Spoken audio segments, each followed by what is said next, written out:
How it feel to be a dad, how it feel to be a man.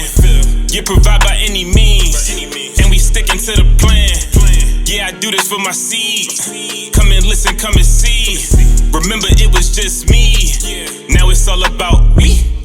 Lead by example. This for my child. I swear that I got you for life. Went from the court to talking about buckets. Now we talking Pampers and wipes. I really love this though. Look at you and get inspired. You the fuel to my fire.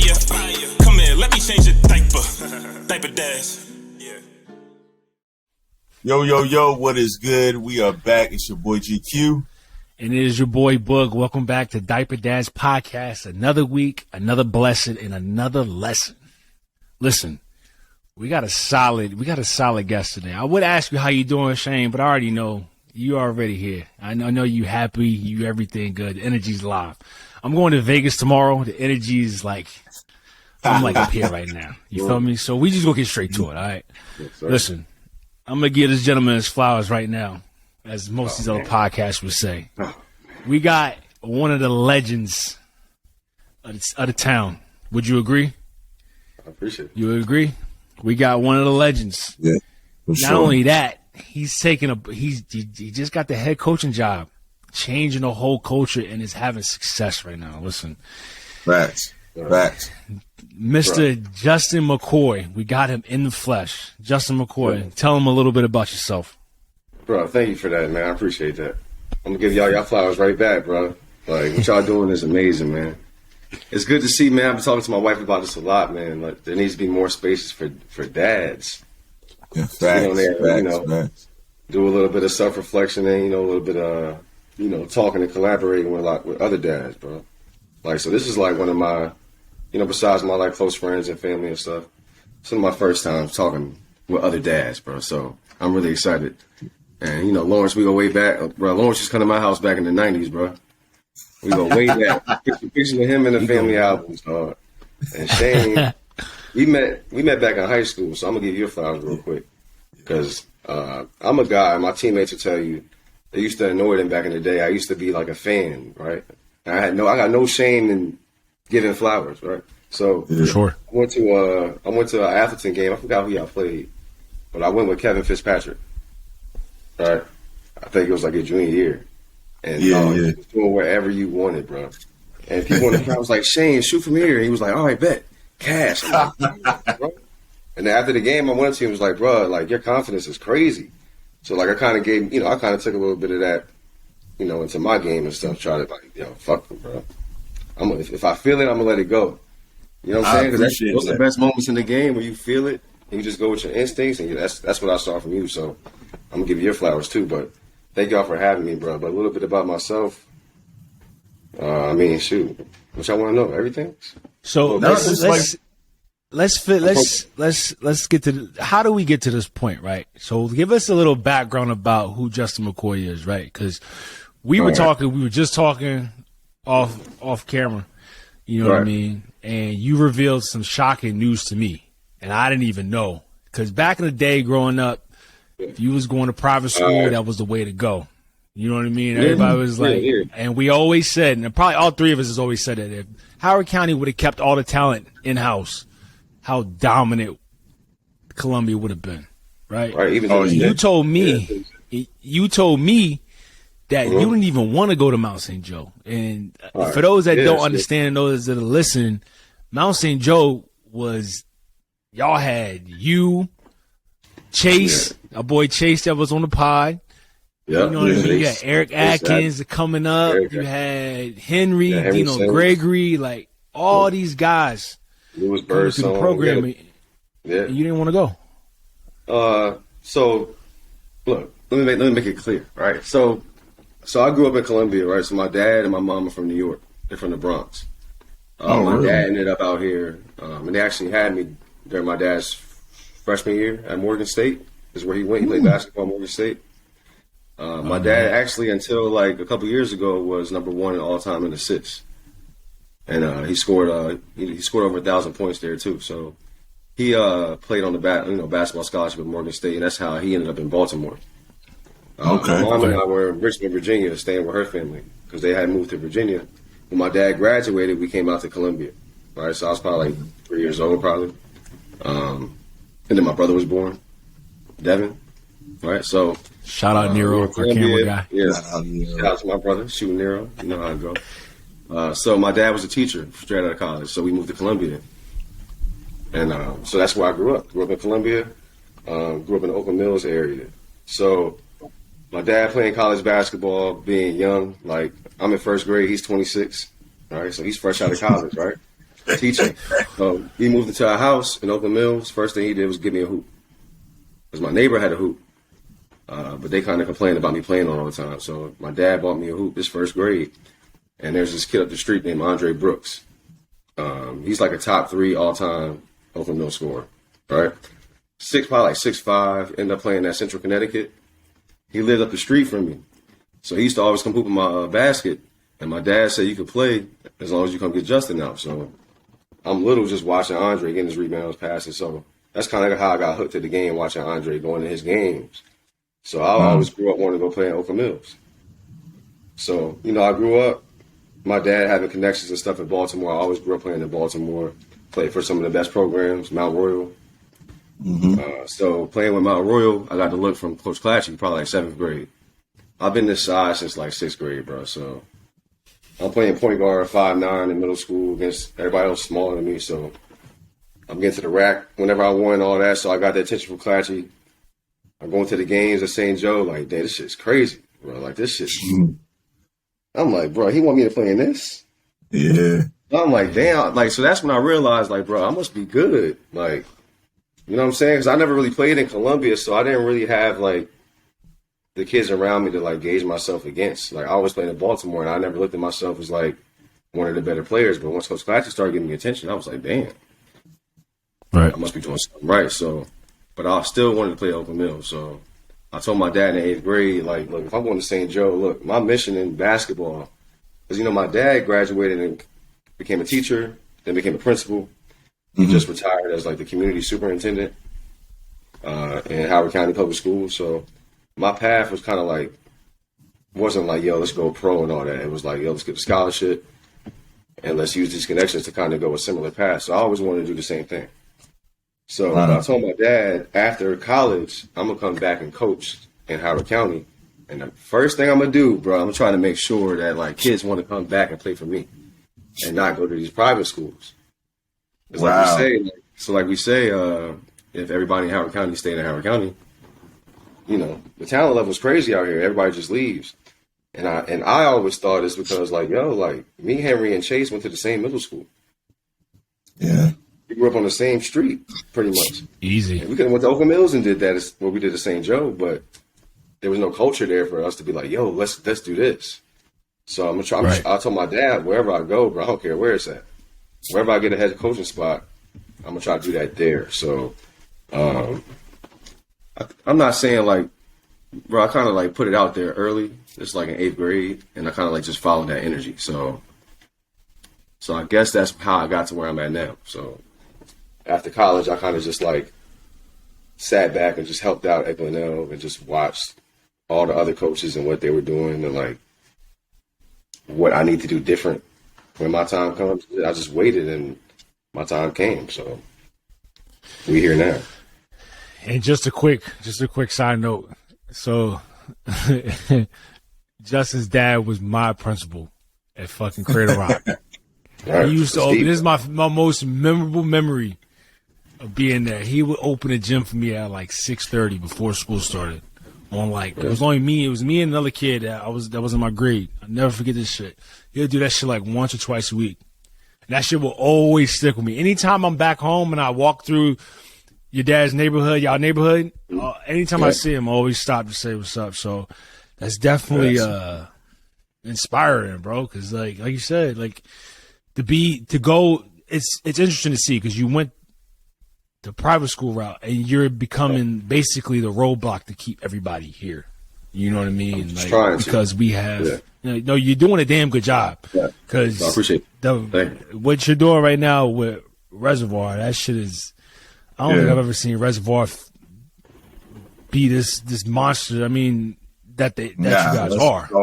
Hold on. Okay, all right, whatever. Oh, Fuck what you talking about, Shane. Don't do it like that. Don't do it like that now. I am. But I am because the reason why I am is because I look at it from this perspective. These kids are having fun. These kids are being competitive, and these kids have somebody who's a little bit younger, so they kind of get it. You know what I mean? That's kind of like something cool to see. Yeah. So my thing with my guys, right? I'll be the last one to say they're monsters and all that. Like they'll tell you. Right, like, 100%. But you know, I spend so much time with these guys, bro. Like, I really love these dudes. Like, I teach them for one, because I teach at Reservoir. I teach health. Okay. This is my second year teaching at Reservoir. Right. So, but before I came to Reservoir, I taught at Murray Hill Middle School, which is the middle school that feeds the most students in the Reservoir High School. Yeah, so down by Laurel, like. Right. I've had my kids since 6th grade. Right, so most of the kids at Reservoir I know since they were 11 years old, 12 years old. So like I said, like I got really lucky with this particular situation, like where I got my first head coaching job, because I had such deep community roots already. So it's kind of easier to get the kids to come to the game. Like, you know, I know all the kids at the school for so long, including my players, bro. Like, so you know, I'm the last one to say, bro, they beats. Like, I still don't feel that way.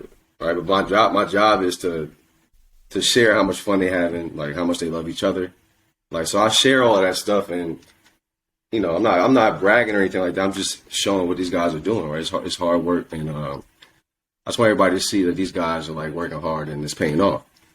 But they still got a lot of work to do, and we're still far from where we need to be. But I appreciate the kind words, man, for real. Oh, I mean, for sure. I mean, I'm only, listen, me being here in Massachusetts, I'm only seeing what I see on social media. You know what I mean? At the end of the day, like I said, I see the cultureship happening, and it's tremendous to see that this is your first year taking on this program and just revamping it, essentially. You know what I mean? You got kids that love you. You love your kids. You spend so much time with them. It's almost like they're yours. Like I was saying before, like, yo, you take care of about 15 kids plus one, and that's baby girl that's at home. You know what I mean? Yeah. So my next question to you is that, like, how does it come when it comes to you? Because I see you spend a majority of your time with your guys. You're with them from 8 o'clock until 2, and then from 2 to about 5. How do you balance this between raising your daughter and being so effective to your kids? The kids that you coach. The first balance is between doing this basketball stuff and my relationship with my wife. Mm-hmm. Right? Because honestly, bro, like you couldn't do it if it wasn't for her being on board. Correct.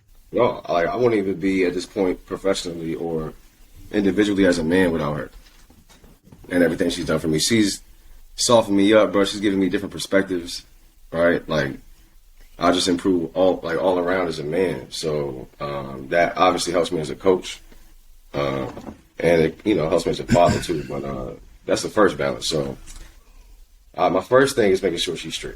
All right. So so the first thing I do is make sure my kids know, my players, that's priority number one.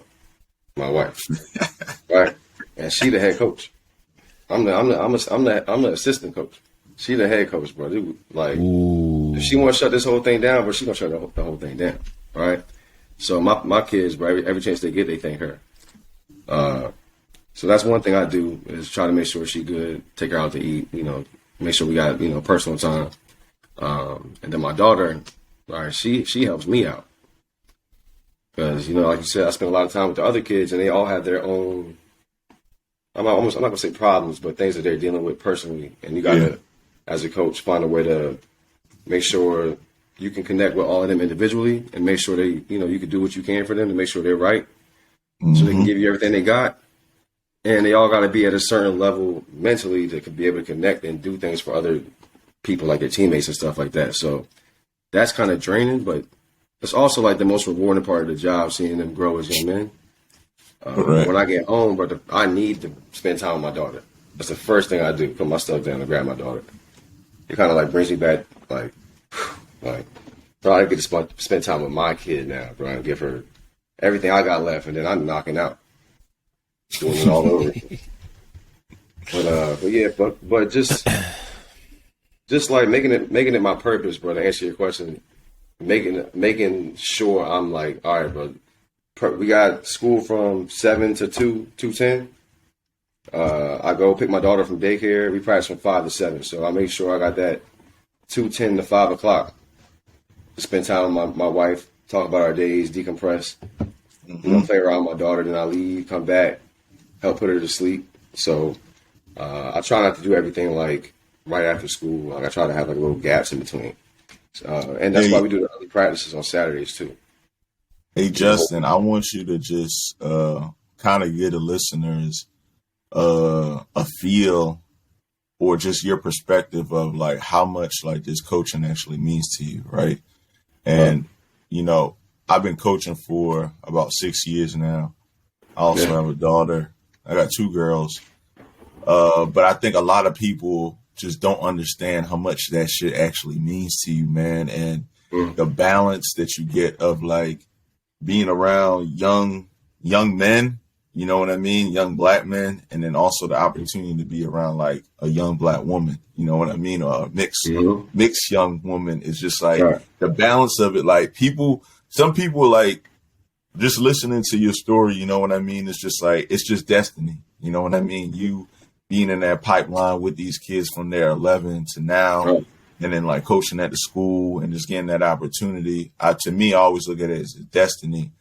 But I also want you to just kind of explain to them just how much that actually means to you, man. Because I be saying how much it means to me, but sometimes it's just good to hear from another aspect or just another individual of how much like just, you know, having the opportunity to coach or mentor young men, and then also the opportunity of like having a daughter, having a wife, and just like that support system. So I just want you to touch on that, man. Man, that's all right. So where can I start with that, bro? Man, so all right, this is how I'll answer that, right? So, like I said, man, so my goal this whole time, bro, like I never really had any aspirations of playing professional basketball. My thing was always I kind of knew college was my last stop. All right. So I kind of used the transfer process to get to a spot where I thought was cool. So I ended up in Miami, right? So, you know, it worked out, right? So I was like, yo, basketball took me to Miami, bro. I can go to South Beach whenever I want, bro. And it was an awesome experience, bro. I loved it. Like, I absolutely loved it. And I got shout out to Fred. Shout out to Coach Fred. Fred Lamas, yo.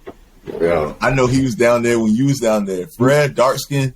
Oh, yo, Fred. So Fred, bro. So listen. So when I got to Barry, I committed to play for Coach Cesar Odio, right? Rest in peace. Right? He passed away from leukemia shortly after I graduated.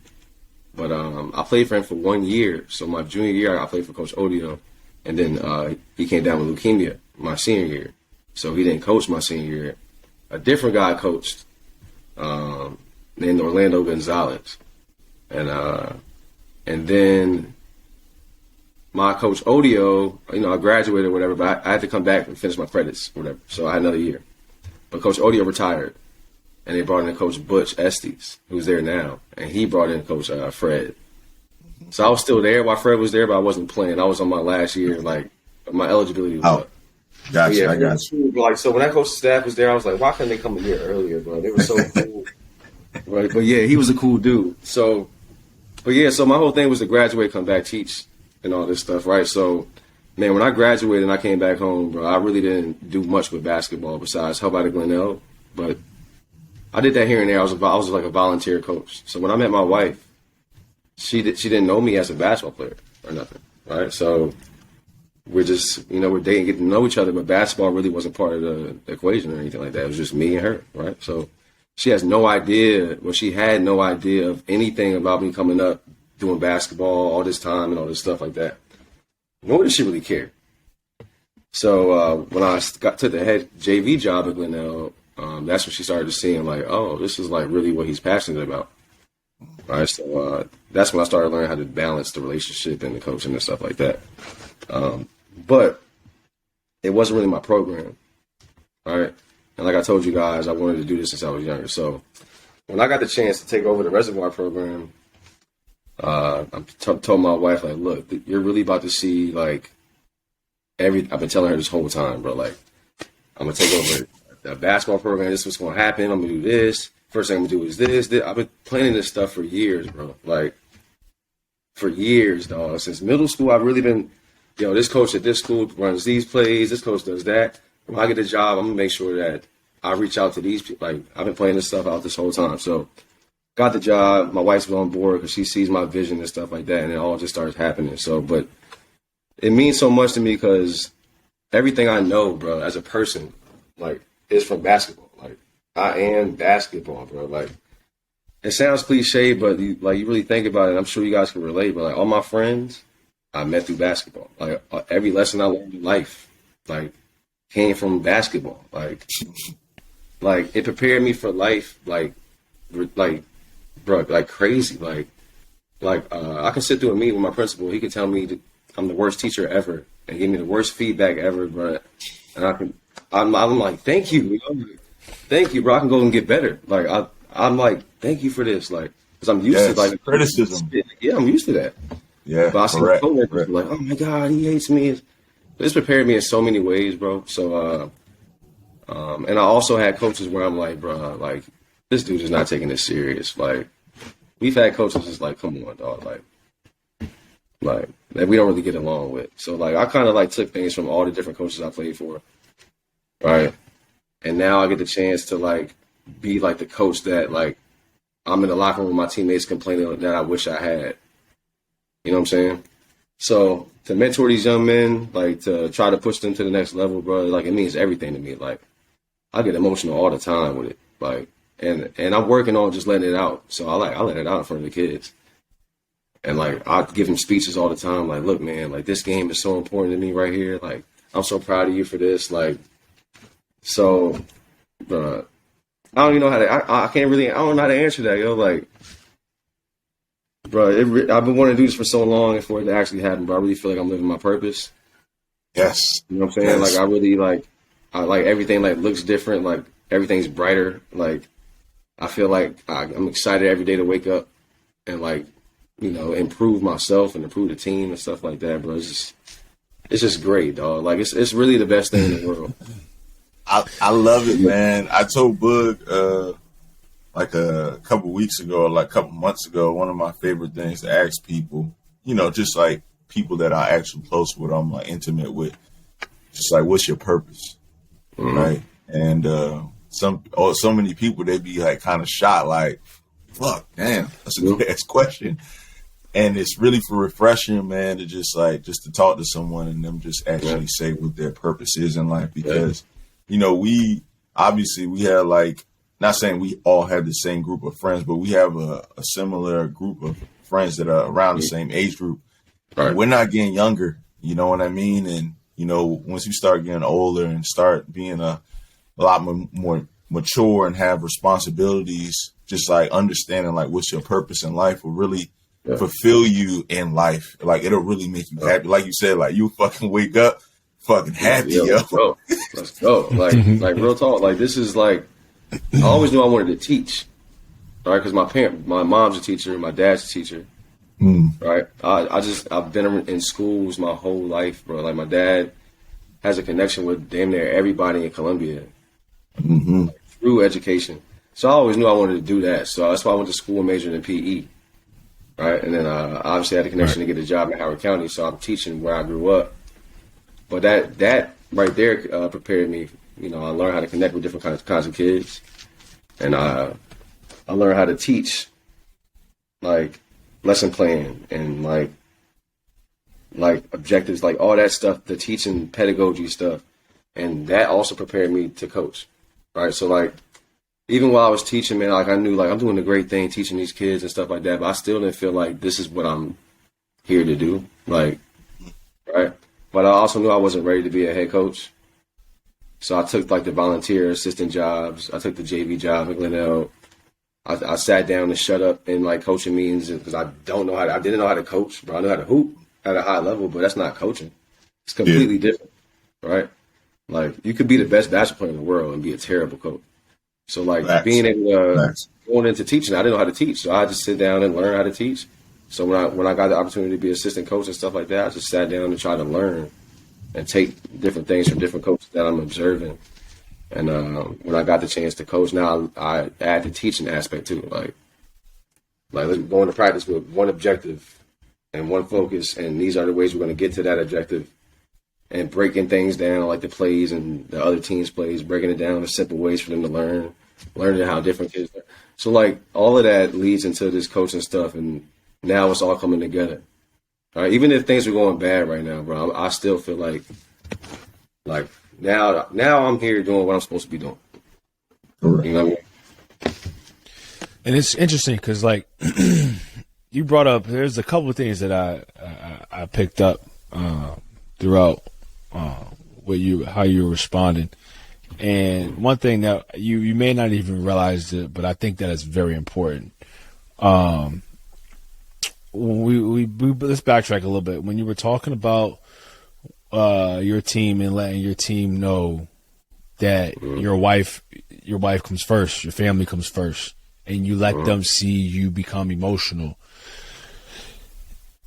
How, do you find that to be essential, an essential part of your coaching style? Because the only reason why I'm saying this is because when it comes to the majority of coaches, I don't know, maybe Shane, it probably feels different, but like a lot of coaches don't really show that not soft side, but the emotional side, to where it's okay for you to feel, you know what I mean, for them. Like, for instance, when I was at Alderson Broadus, my coach was strictly basketball. That was it. There was no how's your family. The only time he cared about your family, if you had a dying family member, or that was it. Literally, real shit. And that's the only time he ever really cared. Or if your grades were fucking up, he'll carry it in. But it was never like where you could show young men that it's okay to be vulnerable and emotional. You know what I mean? Yeah. Especially for somebody like yourself, being young and essentially helping grooming young men to be productive human beings. Do you find that to be a key factor? Do you find that to be effective in your coaching style? Yes. So like I said, I took things from different coaches that I played for. All right. So the culture first thing I got from Coach Classy. So at St. Joe, the culture is is standing on the shoulders of giants. That's what they say at the school.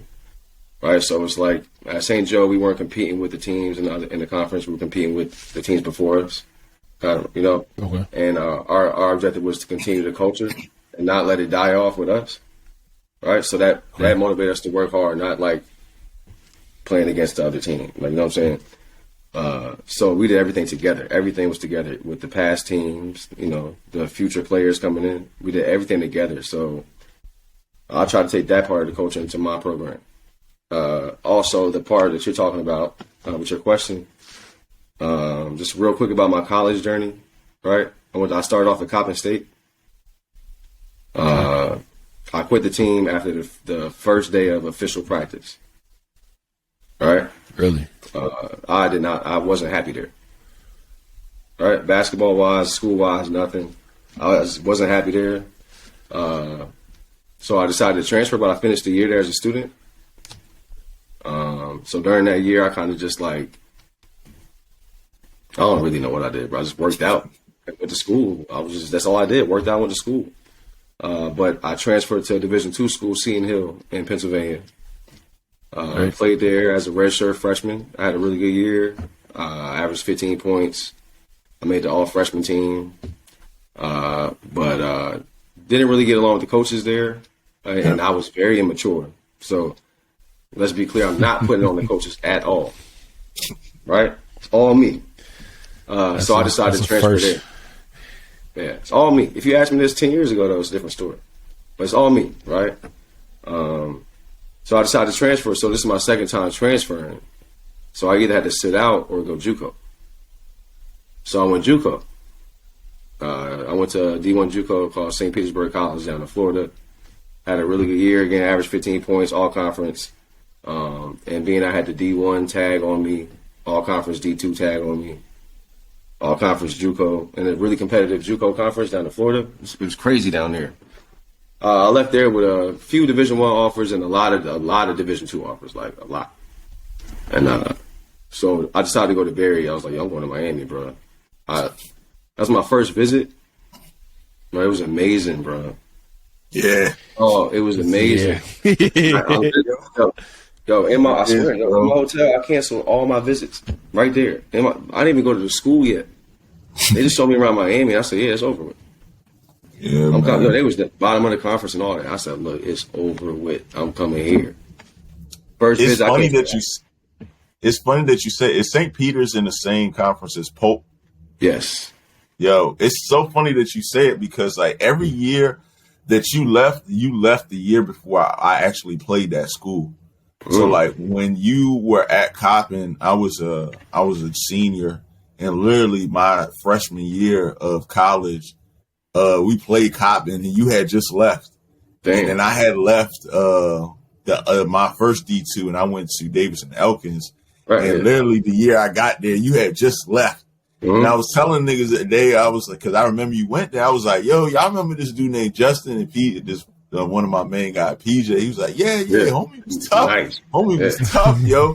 But them coaches over there, them niggas was trash, man. Yeah, I can't put it all on you, man. But them coaches, they just, I don't know, they was kind of weird, man. The reason why I put it all on me, bro, because it was a perfect situation for me. Like, the whole offense was through me. You know what I mean? Like, I was like, yo, like, looking back, I'm like, bro, I could have went crazy for 4 years. But I was very immature, and I kind of, like, made a lot of those situations, like, a lot worse than they had to be. You know what I mean? Like, I was very immature, bro. And JUCO humbled me. Bro, when I got down there, like, it was a different style of basketball. And all the guys were, D1 kickbacks like me. So like, I wasn't special no more. Like, bro, I had to claw my way into the starting lineup, bro. Like, the competition was crazy. Like, but when I left there and went to Barry, so getting to back to answering your question about the showing emotion and stuff like that, helping me coach. When I got to Barry, obviously Miami was beautiful, but when I met with the head coach, Cesar Odio, he's looking at my SAT scores, my GPA from high school, my grades, right? He's like, bro, this will be your fourth school in 4 years. And like, you don't got bad grades, like you don't got no criminal record and nothing. Like, it's something up here. And he telling me this on my visit. All right, it's my first time meeting the dude. And he was like, you a hell of a player. He was like, but like, why would I offer you a scholarship if like I can't even trust you? And I'm like, I just finished cooking your whole team. Like, what you talking about, right? And then he watched some of my best games in JUCO, right? So I'm like, what? So he's like, if you want to come play for me, you're going to have to go see our sports therapist once a week. Wow. I was like, wow. I said, oh, I don't need to see no therapist. Yeah, you do. Like, and if you want to come play for me, that's what you got to do. Wow. I said, so I committed. That's love. Yeah, I committed right there.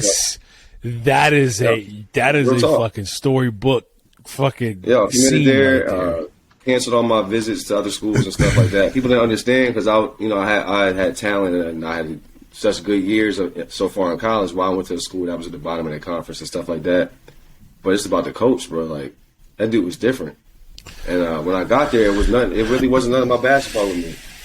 It was straight about me as a person. All right, so that's why for me, bro. And then like the therapy helped me out so much, bro, as a man and as a player. And I had no idea I had all this stuff going on. So, because like we taught to just bury that stuff deep. Correct. Right. So that helped me out a lot. So now as an adult, my wife is very like pro therapy, and so like it continues. And so my players, bro, like they're young. Most of them are young black men. Got a couple Asian. Yeah, they got an Asian kid. Hoko Hibachi. That's all I hear. I don't know. Yeah, whoever he is, but he's a bucket apparently. Yeah, he shared the same soul as us, but he's from I don't want to say it wrong, bro. Myanmar, something like that. Yeah. Something like that. I might have messed that up. No disrespect, bro. But yeah, they're young men. So I think it's important, bro. They need to see like my assistant coach is my cousin, who's more like my older brother, Callaway. Oh, okay. And you know, we always tell each other since we was young. I know since we been born, right? So we every day, yo, love you, bro. Like we embrace each other like that all the time. So we show emotion in front of the kids and all that. So it's important, bro, because at the end of the day, man, like it's very important. Basketball is extremely important. But at the end of the day, dog, like you got maybe 2 years with these kids. Like you got to make more of an impact than just basketball. Correct, man. Because Correct. they're gonna end up just like us, dads, Correct. husbands, Mm-hmm. co-workers, and stuff like that, bro. Like no matter how far they take basketball, at the end of the day, they're gonna be dads, husbands, working at somebody's company or something, working or having their own, whatever they do. They're gonna be men. So it's the basketball part is secondary. And this basketball could be the last time where someone actually like is mentoring them.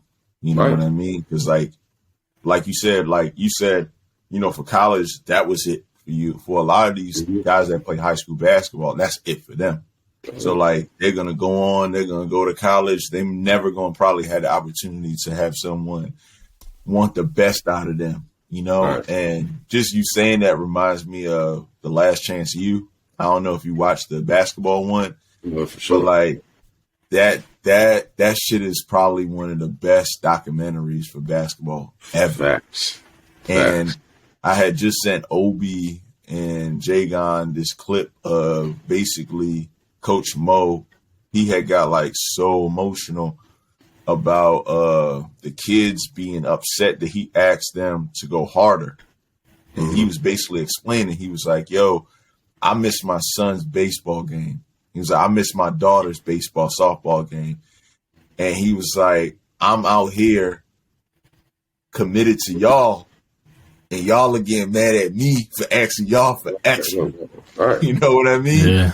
He said it one more time, bro. And he said the message so good that I swear everyone was about to cry. He said, man, y'all are getting mad at me for asking y'all to go harder.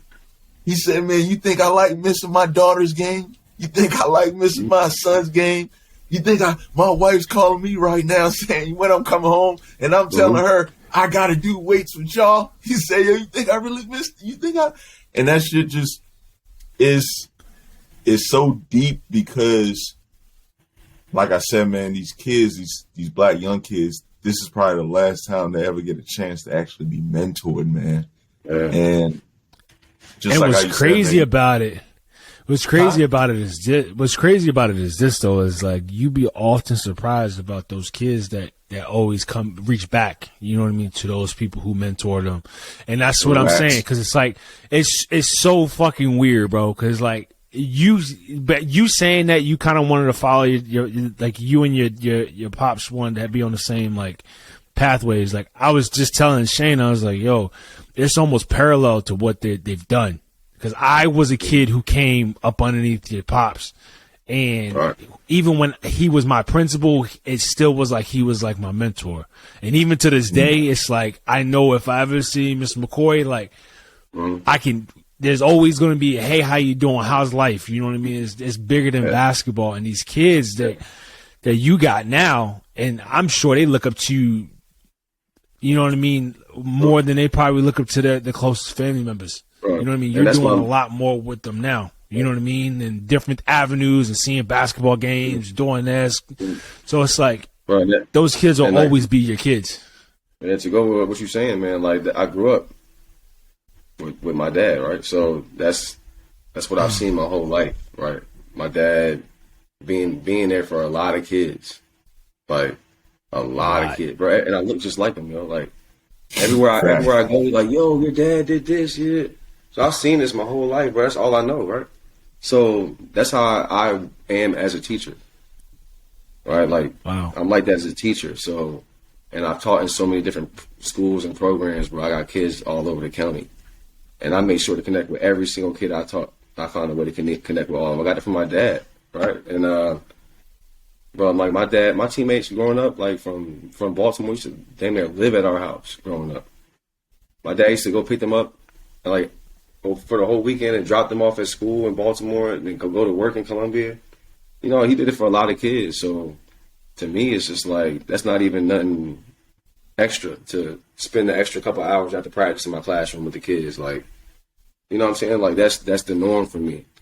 But it helps the kids build connections, to build brotherhood, and that's where we share stories off the court stuff. But that stuff is a lot more important to me than what we get done in practice and the results of the game too.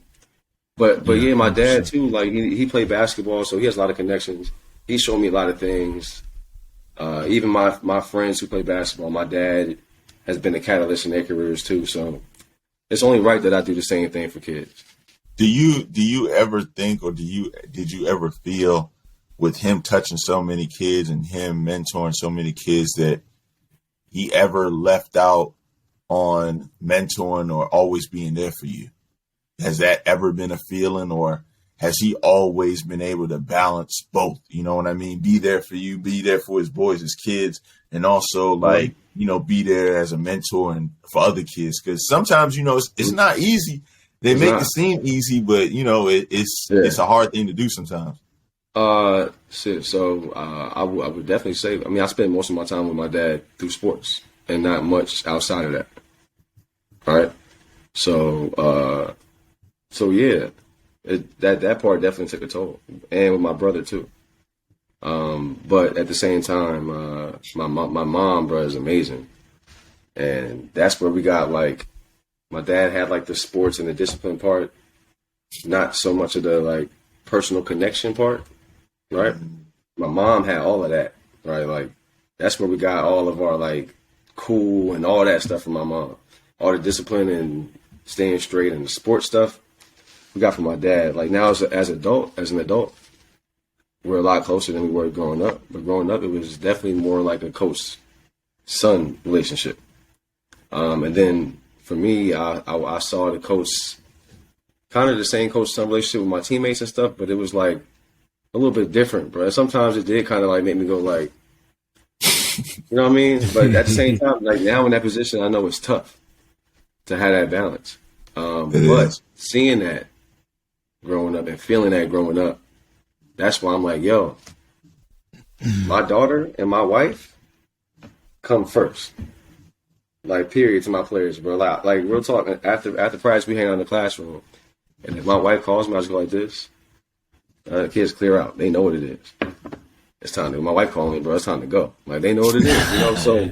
So even like I said, me and my dad are a lot closer now. So when I got the head coaching job, it's the first thing we did is sit down and talk about, like, look, you can be there for them kids, but understand to a certain point, because you got to go and do the same thing for your kid. You can't come home and get half-assed with her. Correct. You got to give everything to her. You know what I'm saying? And understand sometimes you might not be able to give it all to your players, but you always got to give everything to her. So yeah. So to answer your question, yeah, like that did kind of take a toll on our personal relationship at the time. But now, like, we're so much closer and like we're so much alike now. We talk a lot about that stuff. And that's the thing about like growing up, like even like with me, I would say specifically, like I like most of us adults now, like us young adults now, would agree that we would only connect. We adults, bro. Yeah. It's crazy. I know. Don't say it. Don't say it. It's crazy to say it though, man. Like, we be saying young adults, but now we really like we're really adults, bro. Like, we're really adults, man. It's crazy, yo. We really in the mix. But either way it goes. As adults, oh my God. Like, I think the vast majority of us men could probably say that, like, we only would connect with our fathers when it came to anything else other than emotion. So, like, let's just say, like, sports, school, if you guys are book, tech, it always had to be a specific subject. And I think for us adults now that like we kind of we turn the page and we understand that there's just more than just being a dad who knows about sports. Oh, hey, how was your baseball game? Now it goes down to when we with our kids and say, hey, what's going on in school? Like, hey, what's going on in your what you think is a love life, or what you got going on here? What you doing here? What are your thoughts on this? We always had that cut and dry, like, this is what it was. Like, it was just sports, cool. And you guys, and like for you, it may not even seem like it was anything crazy, because at the time we were so all three of us can attest. We were so engulfed in basketball. We played basketball damn near 7 days a week. We were always doing something, so it made it a little bit easier. Thankfully, it went that way. You know what I mean? But I mean, like, the fact that we can notice that now as an adult, and how we reflect to our kids, the kids that we mentor, the kids that you coach, you know what I mean? It kind of gives you that, it brings you a little bit more of a balance, because you kind of understand, well, like, all right, this is going a little too far in this area. Let me pull back here and get more here, you know? All right. Definitely. I wanted to also say, I remember, Lawrence, you asked earlier, you know, about like the whole emotion for coaches. One of the reasons I think a lot of our coaches, you know, obviously, except for the coach at Barry, I think one of the reasons for a lot of coaches that not really emotional is just their upbringing, right? I think a lot of people upbringing has a lot to do with how they are, how they coach, how they mentor. But as I said before, like for Justin, man, just really, when I say changing the culture, I don't even be talking about basketball. Like, I think motherfuckers be thinking I be talking about basketball, but I really don't. Like, I be telling Jared, our head coach at Atherton, I be like, yo, that nigga Justin over there really changing the culture, man. And the reason I say that is because, like, it's really refreshing for, number one, to see other black head coaches. But like you said before, it's not really about basketball. It's really about just mentoring and about being a young man. You know what I mean? And a lot of the times, man, I go to practice, I consider myself a player's coach. Like, I don't even do X's and O's sometimes, yo. You know what I mean? Like, I go in there, I'm being dead ass serious. I be treating this shit like Coach Phil on the Lakers. Like, I come in there, I'm player development, player coach. Come in that bitch, yo, what's good? A-Day, was it an A-Day or B-Day today? Oh, A-Day. All right, y'all up to date on y'all shit? All right, man. All right, you know, talking to them, this, and the third. And one of the biggest things is, you know, there's so many different characters, right? Yeah. You might have a guy that doesn't talk, a guy that does talk, one guy immature, not immature, and really just trying to get through all of them in 2 hours or 3 hours, an hour and a half, once a day is tough, man. And but I love that shit. Like, I just got back to practice from, you know, just being on leave from just having another girl. And the minute I walk in that shit, man, I'm clapping. Yeah. Fucking back, baby. Yeah, you got that electricity going. Yeah, man. You got a feeling, fucking in that shit, man. Coach Carter point to 2.0. Yo, it was so much fun, bro.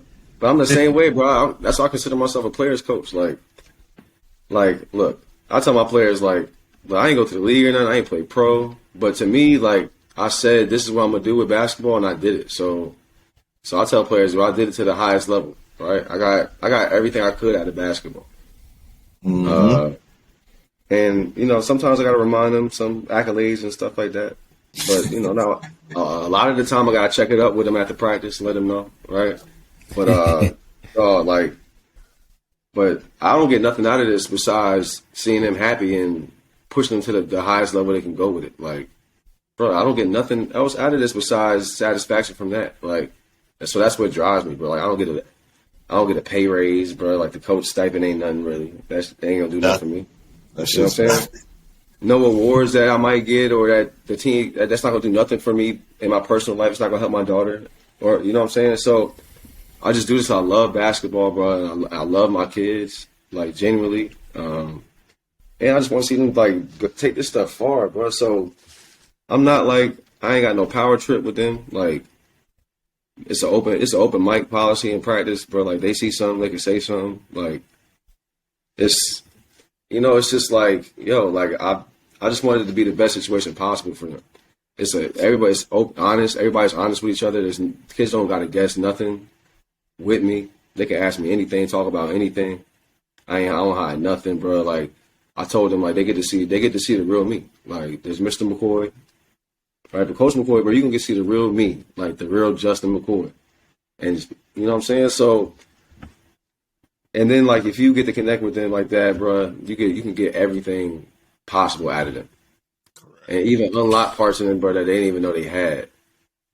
You know what I'm saying? So it's important to be the player's coach and not have that power trip and really care, bro, and really give a fuck about the kids. And really show it. Like, go above and beyond, too, bro. But it's so much fun, dog. Like, yeah. It's shit, you can see it. You can see it because it's so much. And what I'm getting from I'm loose with them and all that, bro. Like, it's no, like, yeah, yes, coach. It's you would think I'm one of the players. Like, but that's the thing is that you're giving your kids availability, and it ain't just availability on the time schedule. It's availability when it comes to one, who they are, two, how they feel, how they think, three, you know what I mean, and that just emotionally. I guess that kind of ties all into it. But I mean, you know what I mean. Like, not too many coaches is very. Oh, well, how you see this goes? I wish I would have a coach ask me how do I see something on the court. You know what I mean? There's not too many coaches that do it. Like, what? That's in my classroom. Like, my classroom's right across from the gym, so we use that as a locker room. We don't use the locker room in the school locker room. We use my classroom. Once we get in the gym, bro, ain't no more of that. How you feeling? Like, you all right, bro? Like, yeah. How's your day? Like, none of that. It's straight business. Like. And my practices are like college practices, and I coach. Like, I'm trying to prepare them. Like, look, bro, like, ain't no slacking or nothing in my practice. Like, nothing at all. Like, you can ask the kids, bro. They, all the students at my school, they know me for so long, but my players tell me all the time. They're like, yo, all the kids like, oh, Coach McCoy is so nice.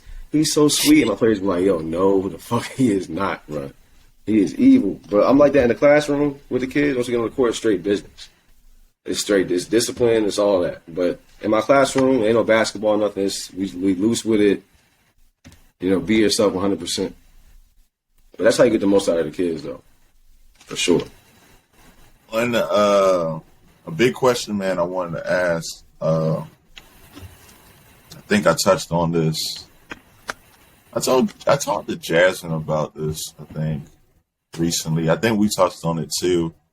But just that whole destiny, man, with you and your pops, man, being parallel, the transition of being a teacher to a coach, to a mentor, but how, like, where do you see yourself doing that for your daughter?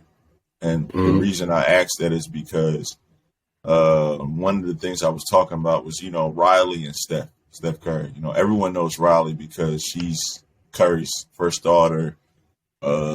She's been in interviews, this, that, and the third. But there's a different connection to the connection that Del Curry had and Steph has with now his son, right? It's always going to be a different connection when there's boys involved.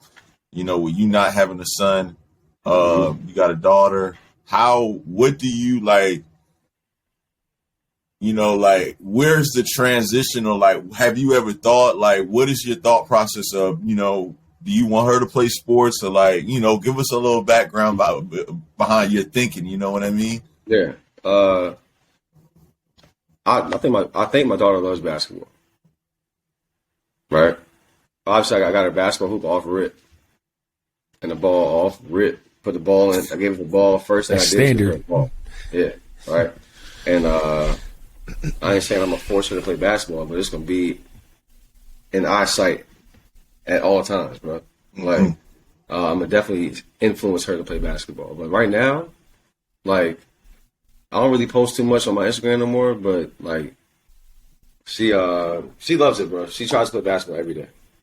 And okay, that's a great sign. She loves going to the games. We go to basketball games a lot. She's locked in. She's going like whoosh, and she claps for the right team. You know, she loves the game, and she sees me involved with it a lot. But like you said, like I've been thinking about like, damn, like what my dad did for me with basketball. Like take me to New York and show me like the basketball culture and get me around with these guys and stuff. I can't necessarily do for her. Right, because I really don't want her to be around too much of the stuff that I saw in the locker rooms and all that, and the men's league huddles and stuff like that. Luckily, though, I did make a lot of connections with a lot of women basketball players coming up. So I'm definitely reaching out to them right now to set my daughter up to meet players and go look at stuff when she's old enough, and you know. What AAU teams, what trainers to go to. So I'm trying to figure my way through that so I could try to do the same thing my dad did for me with basketball. But if she doesn't want to play basketball, I'm going to try to do the same thing with whatever avenue she decides to go. I'm going to try to do my research and find the best connections to make for her and stuff like that. And then, like, honestly, man, I knew I was going to have a daughter. Like straight up, how did you know you was gonna have a daughter? I just grew up like really, really connected with my mom and my sister. So I grew up wanting a daughter. You can say that. That's the first time I heard it from another guy other than myself, man. Everybody's like, "Yo, I know why you're having a daughter." I'm like, "Nah, that's not why. That's not why. That's not why, because I know guys worse than me and they got sons, so that can't be the logic behind it." That's not why. And honestly, bro, man, just I was scared to have a son first. I was like, bro. I mean, like the athlete in me is like, yo, please, but like at the end of the day, I'm like, nah, I'm not ready for that. Now I think I'm ready for a son. Now that I have a daughter, like, don't get it, man. You know what I'm saying? Like I just think I would have been too hard on him. If he was first, it's easy, yo. It's very easy to slip, bro. Like having like that shit is like I speaking. Like I thought I was gonna have 2 girls, but having both of them, and I said this last episode. Like, I talk to. Sometimes I don't even think about it. You know, like I'm talking to my 3-year-old son like he's a grown man. Like there's no computing that to him. Yeah, it's just naturally happens. It's the testosterone. I know that's why I go. Yeah. Exactly. So you know what I mean? Like having a daughter first kind of like gives you that, all right, this is how parenting goes, and then you kind of like soften up a bit. And I even knew, like, even when I taught pre-K PE, like a boy would fall down, I'd be like, come on, dog. Like, get up, bro. Like, a girl fall down, I'm like, oh my God. Like, I needed more. You know what I'm saying? Like, but now, like, I know if I have a son, I can give him that same love, bro. There's nothing wrong with that. Like, you know what I mean? Exactly. I ain't got to give my son that same kind of tough love I got growing up. And my players are also preparing me for a son, too. Like, I never thought I could. My wife taught me patience, fam. Like, for real. Like, not like being patient with her, but like, she came to watch me teach a couple times. She's like, look, this kid might be going through this. You know, be a little nicer to him. And I'm like, all right, let me try this. And they're like, oh, Snap, you was right. You know what I'm saying? So I found more patience with kids. But it was real hard for me to be patient with boys, like, as a teacher. And now as a coach, like, I had no choice. Like, if I don't find the time to be patient with them and listen to them and try to connect with them and stuff like that, bro, my job is going to suck. Like, you know, we're going to be terrible. So that helped me there. So now I think I'm better prepared for a son. But with the basketball stuff with my daughter, I mean, I can teach her stuff. But as far as, like, showing her stuff that my dad showed, like you said, Dell Curry and Steph, like, can't imagine the stuff he saw growing up. That Ronald's probably not going to be able to see. What's his name? Cannon? Yeah. Yeah. Yo, the stuff. The stuff. But I'm going to try to find people for her. Yeah, definitely. One of my goals is I'm thinking about taking basketball off next year. Mm-hmm. And just really just, like, taking over I really want to support the girls' basketball at Atherton, but it's just hard to because when they had games, we got games. Right. You know what I mean?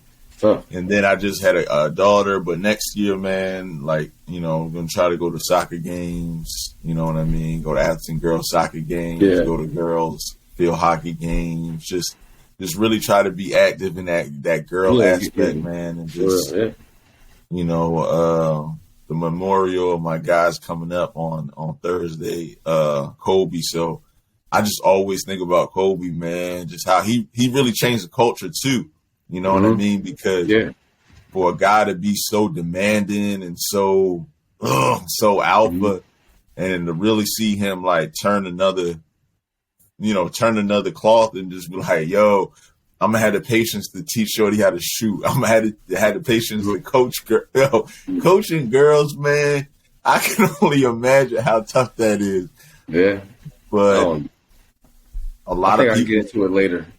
Yeah. It has a lot of patience, but I think it's great, man. I think it's great that your wife, your partner has really just, you know, encouraged you about patience and just looking at things a different way, because as men, we need that. You know what I mean? Like we ain't gonna learn all that shit by going to work or, you know, just dating or just fucking watching TV. We really need that female aspect to really ground us. You know what I mean? Give us that foundation in life. And just you talking about that, man, just hearing it from your voice, seeing it in your eyes, man, it really is refreshing to hear. And I love that for you, man. I really do, you know, because I remember we was at Obi house, and I was like, yeah, man, I don't see Justin no more at Obi's house. I brought over there. That's like we first started dating.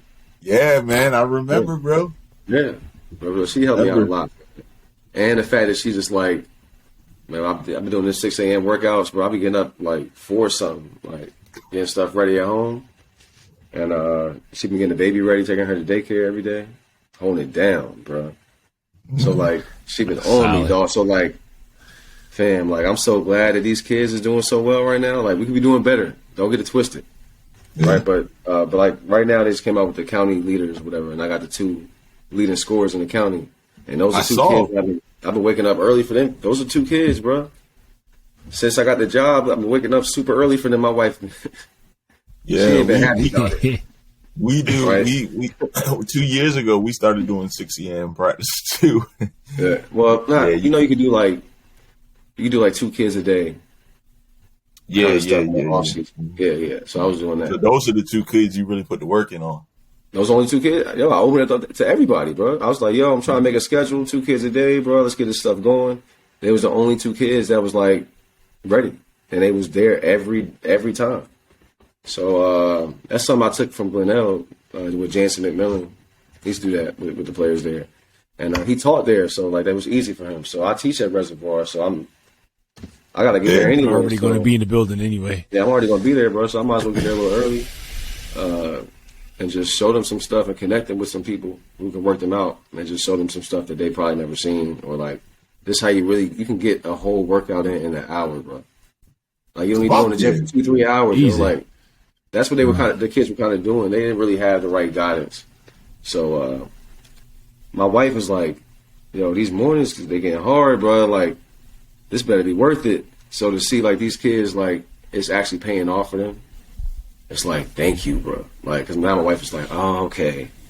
All right, good job. Like, yeah, you can go in the morning this time. Like, bro, if we was losing and they was averaging like 5 points, bro, what? So, like, I knew it would work. You know, you put in the work, bro. It works. Like, it works. And you had the opportunity to put the ball in their hands.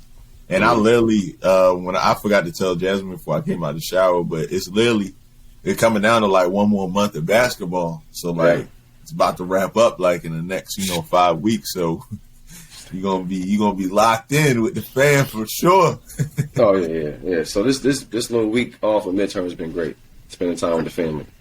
Yeah, I've been extra spending time with the family because it's about to get wild. Yeah. Yeah, it's about to get crazy, and I'm excited because the county's good, bro. That's the best thing about the county, bro. Like, ain't no telling what's about to happen. Yeah. You know I think the top teams are you guys, Long Reach, and Wall Lake. I think those are the three best teams. Yeah. I think we're we're like right underneath you guys if we can get some things under control. But like the 3 teams, y'all 3, like I always knew it. I was like, yo, those 3, they gonna be tied or they gonna be in the race for it with something. Yeah, I agree. And you guys and River Hill too. River Hill's a sleeper. Yeah.